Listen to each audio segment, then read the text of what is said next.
In the twilight he smiled, beneath slow, setting sun, dark held back by a friend as a spiral gift spun.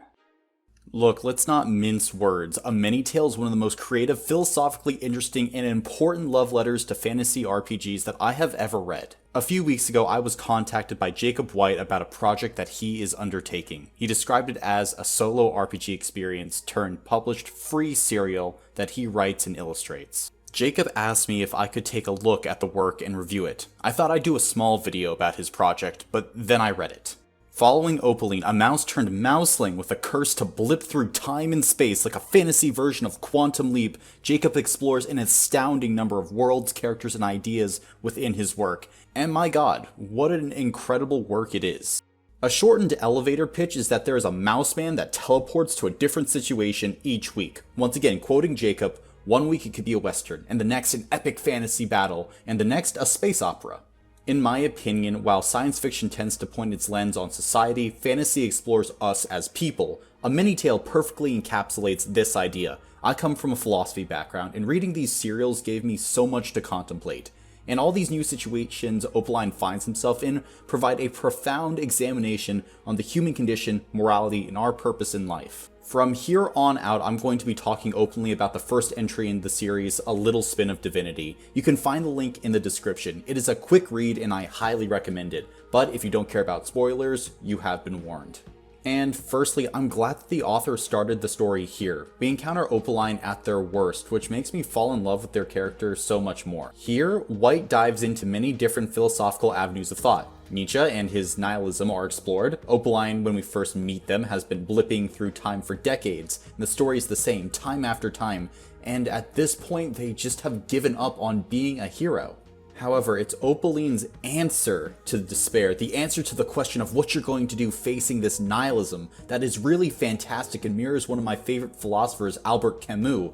The name sounds completely different than it looks, but he wrote a book called The Myth of Sisyphus. In the book, he argues that our world is absurd. Sisyphus suffers a terrible existence, and Sisyphus is the guy in Greek mythology that is constantly rolling that boulder up the mountain and having it fall right back down.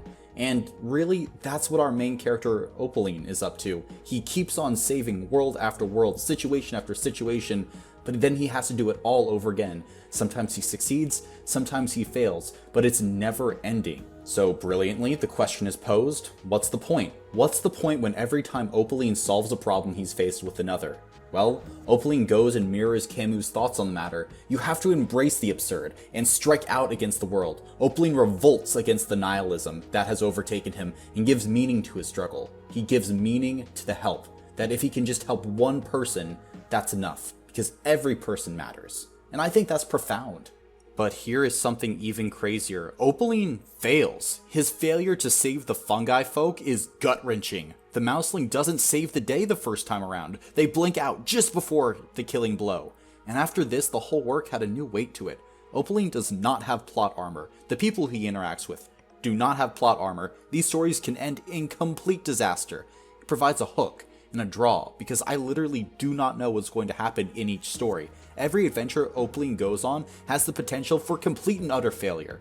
And wow, that adds so much to the narrative for me. The concept that the hero can continually fail time and time again, that the worst possible thing can go wrong, and the story's gonna still continue on. But again, the hero failed.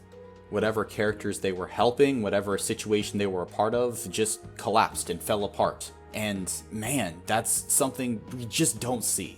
It might not be everyone's cup of tea, but it sure is mine, balancing the hope that Opaline is giving to the world with also the grim reality that everything can come toppling down into despair. And wow, Jacob White rides that line perfectly, in my opinion. A Many Tale has a soft magic system, at least so far. I'm only beginning my Many Tale journey, and the author might expand on it later. However, I don't think a Many Tale needs a hard magic system. A Many Tale's magic is whimsical and filled with a childlike wonder. White never uses the magic as a crutch. I think it's well balanced. Some of you might not care about the magic system, but others really like to read books where the magic system has all the rules spelled out, and that's not this kind of series. And I'm looking at you, Brandon Sanderson fans. Sometimes the mouse man suddenly breathes fire, and that's really cool.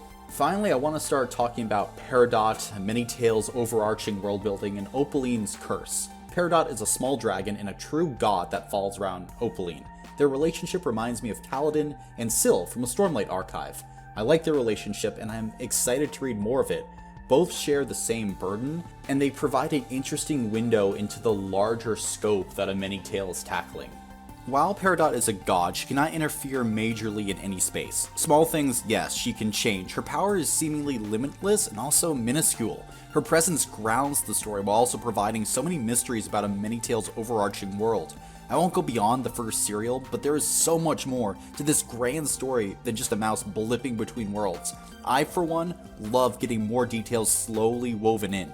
At least for me, reading A Many Tale is like unearthing a fossil. Every piece you find adds to the whole. Right now, I don't have much, but the journey is part of the fun. The world is full of mystery. And that's why I stand behind this work. A Many Tale encapsulates so much of what I love about tabletop RPGs. It is a love letter to fantasy, with many tropes sprinkled throughout that lovers of the genre will see. This is a work written by fans for fans. Now, by no means is the series perfect. Sometimes the dialogue is a bit flat, there are formatting issues, and at times the pacing can feel a little bit all over the place. However, these are minor issues regarding a free product, no charge, and no work of art is perfect. I choose to look past these flaws and see all the good that's here, and there is a lot of good with A Many Tale. There is so much good, I hope to make this a series where I talk about each chapter of this incredible project.